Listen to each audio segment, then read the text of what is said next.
Welcome po sa pinakaunang video na gagawin natin dito sa ating YouTube channel. So ito po ang channel natin. Subscribe na lang po kayo.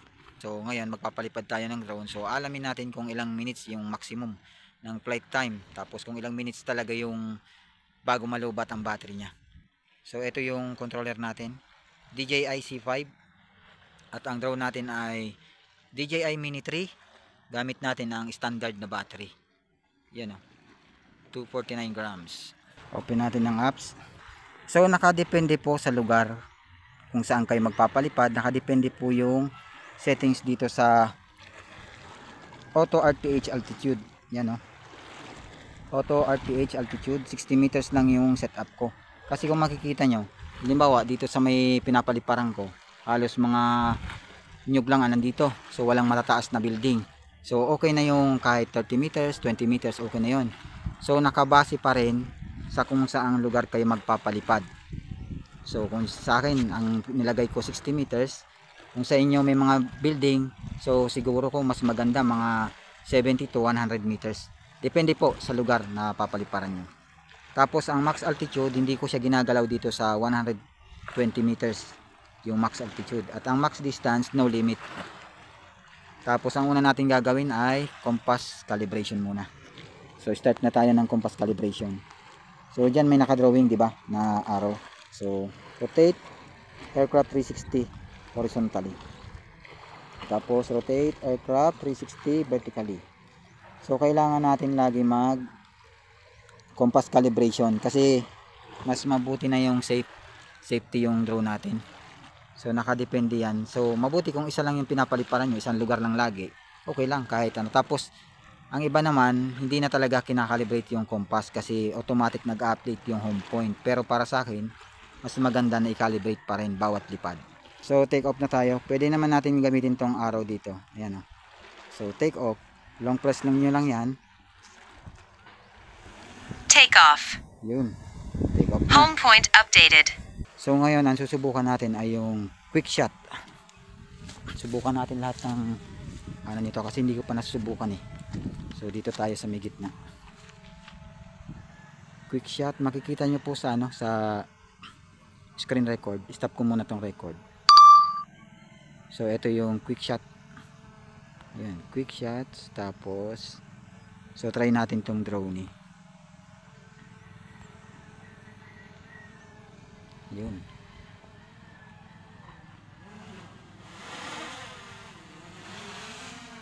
Yun, lapit lang natin ng masyado para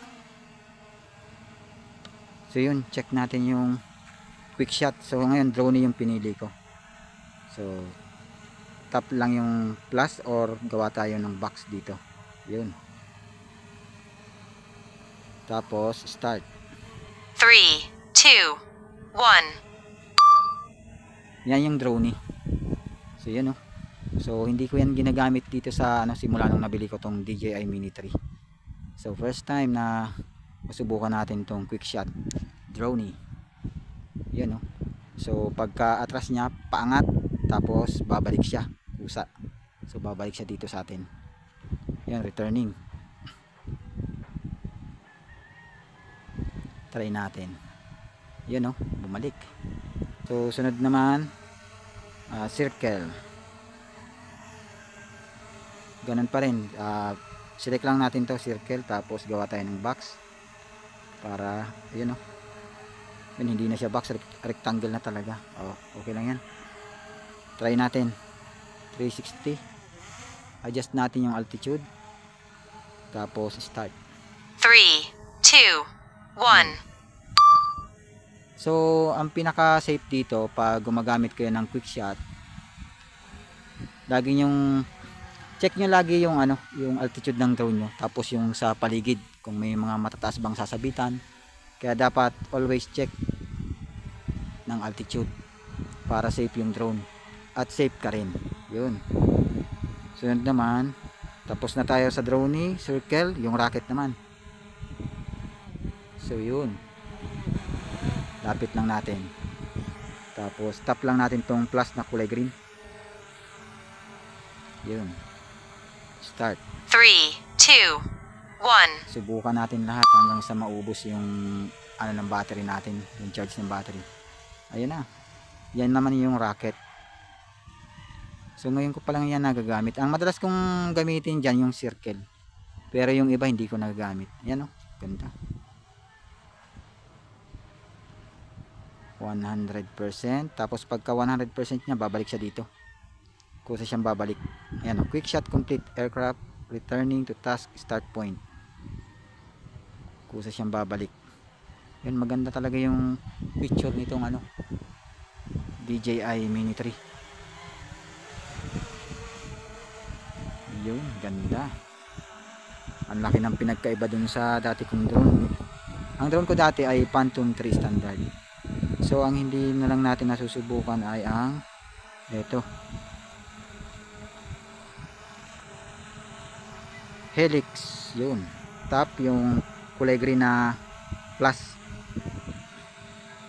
Helix. So ngayon taas-taasan lang muna natin yung altitude, tapos atras lang natin. Good. So ngayon try naman natin ang Helix.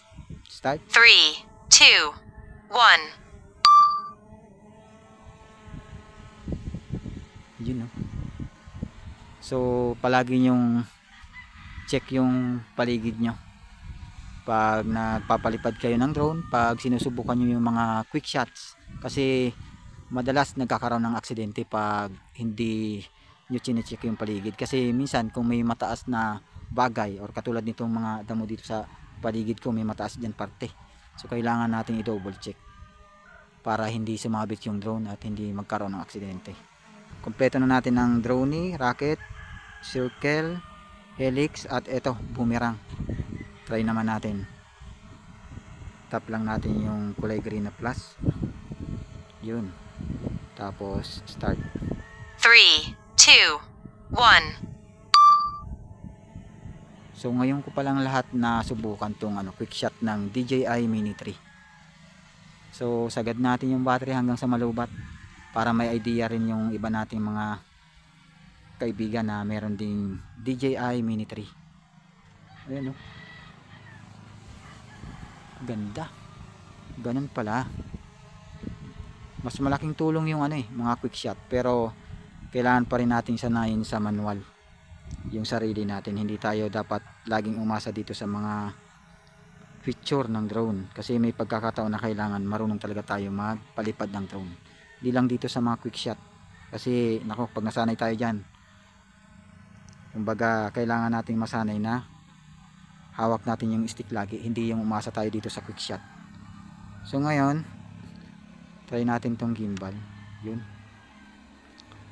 ngayon naman subukan naman natin na mag-ikot-ikot dito, kasi hintayin natin malubat yung ano, battery. Yun. So ito yung lugar kung saan ako laging nagpapalipad, dito sa may seawall. Yan, oh. So etong part na to, oops, dito. Yan naman ang fish port dito sa Kawit proper. So kung makikita nyo, may mga nakapark na dito mga bangka. Yan, oh. May bagyo kasi. So ito yung nagsisilbing parking area ng mga bangka tuwing may bagyo. Yan, oh. Malawak kasi dito. Tapos sakto may panangga nandito ang seawall, kaya marami yung nilalagay dito mga bangka tuwing may bagyo. So malaking tulong din tong ano, seawall. So ang naging problema nga lang dito, kasi putol yung seawall. So anong nangyari, yung ibang mga kabahayan na hindi, kumbaga hindi nakatapat sa seawall, yung walang seawall mismo, ayan, oh, wasak yung mga bahay dyan.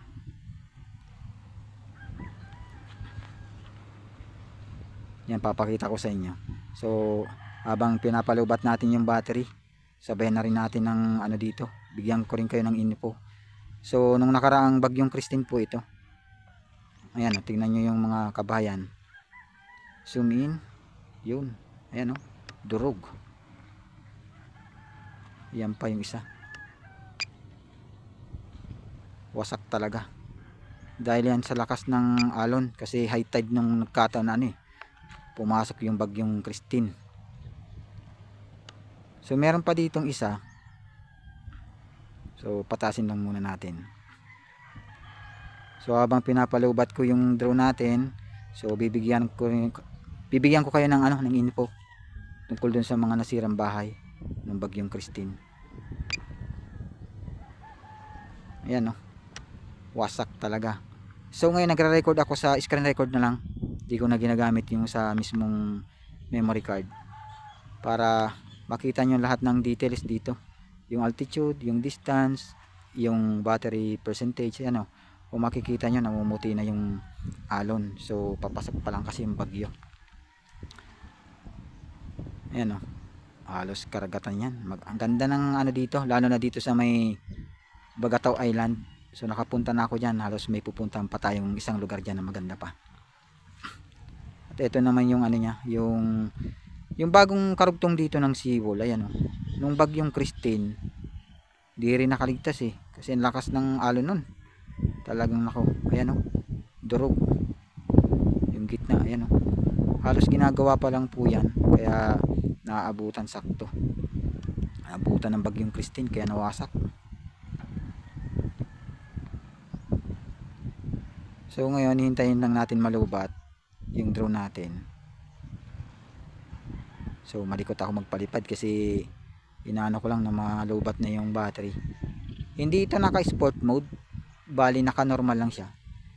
Yun. Tapos ang gamit nating battery, ay yung standard lang, hindi yung plus na battery. So lipat muna ako dito sa may seawall. Ayun o. So kung mapapansin nyo, maalo na. Yun. Sakto yung pag test natin ng ano, kasi mahangin.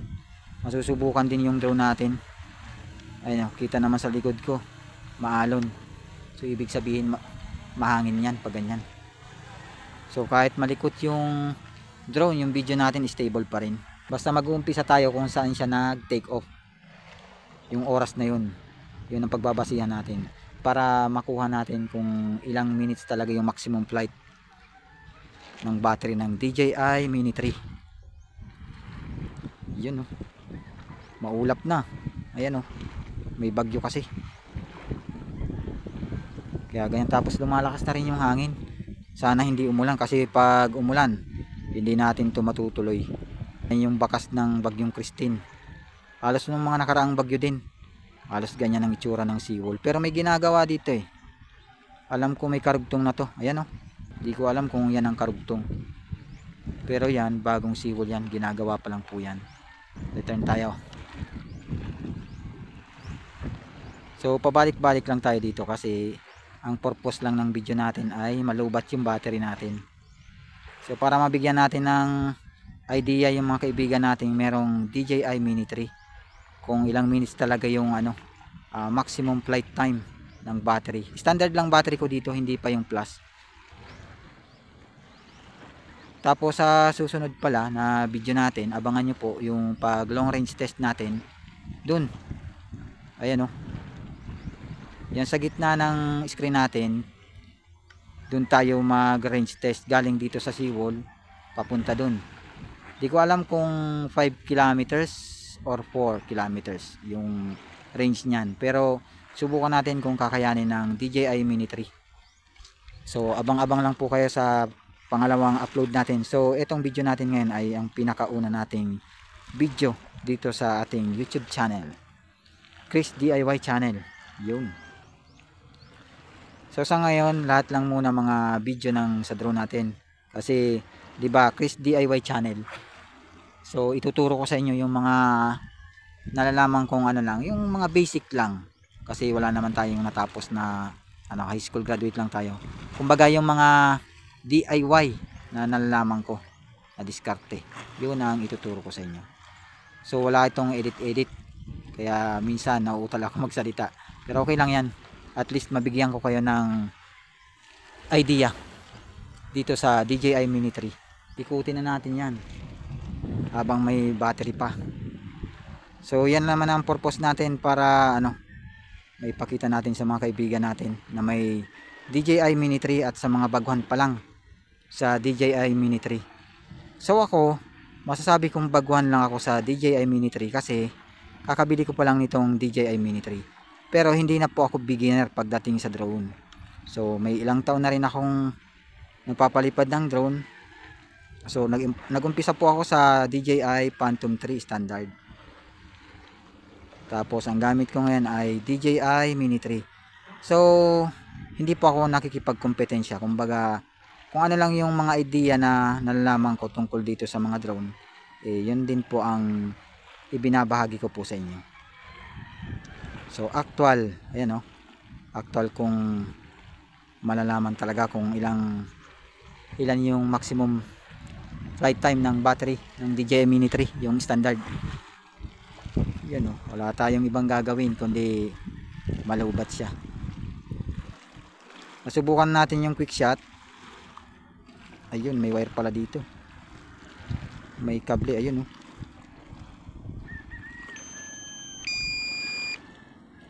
Ayun, 20%.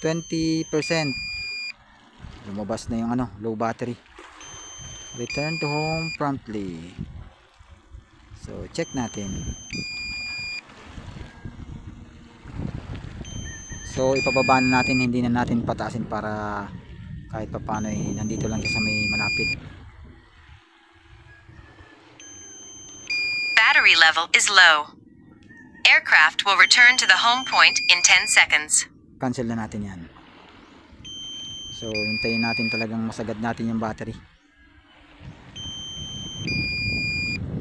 So, abangan nyo po yung pag long range test natin itong DJI Mini 3. So bukas maglo long range test tayo para magkaroon din kayo ng idea kung hanggang ilang kilometers ba yung kaya ng DJI Mini 3. So sa mga nakapag range test na po ng DJI Mini 3, pwede po kayong mag-comment dito sa video natin. So comment nyo kung ilang kilometers po yung inabot ng DJI Mini 3 standard. Yung sa inyo po, kung ilang kilometers yung pinaka maximum nyo sa pag range test. Kasi wala pa po akong idea kung ilang kilometers yung kakayanin nitong DJI Mini 3. 15% yung battery natin. Hintayin lang natin malubat. Battery level is low. Aircraft will return to the home point in 10 seconds. Cancel na natin. Dapat malubat natin siya, hindi lang sa 14% or 15%. Paabuti natin ng 0. So ang ginagawa ko, pabalik-balik lang na lipad ng DJI Mini 3 para maubos natin yung karga ng battery. So wag niyo po itong gagayain lalo na sa mga beginner, kasi hindi po ito safe sa battery ng drone, yung dinideplete yung battery. So ako kasi may idea ako pagdating dito sa mga battery ng drone. Tapos meron akong reserba. So sa mga beginner, wag niyo po munang gayahin to na sinasagad yung pagkalubat ng battery ng drone. Huwag niyo pong gayahin. So ito, ginawa ko lang itong video na to para magkaroon kayo ng idea kung hanggang ilang minutes yung maximum flight time ng standard na battery ng DJI Mini 3. Yun, 12%. Battery Yun, level 11. is low. Aircraft will return to the home point in 10 seconds. Cancel na natin yan. Hindi pwedeng mag-auto return or mag-auto landing. Dapat paabutin natin hanggang try natin kung umabot siya ng 0.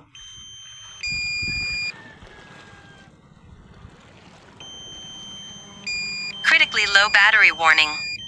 Ayun na. Wag na nating 10%. Landing. Hindi na talaga. Saluhin na natin.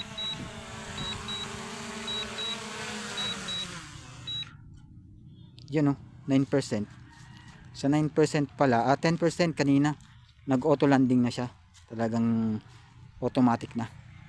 Ginawa ko itong video na to para malaman nyo yung pinaka maximum flight time ng standard battery ng DJI Mini 3.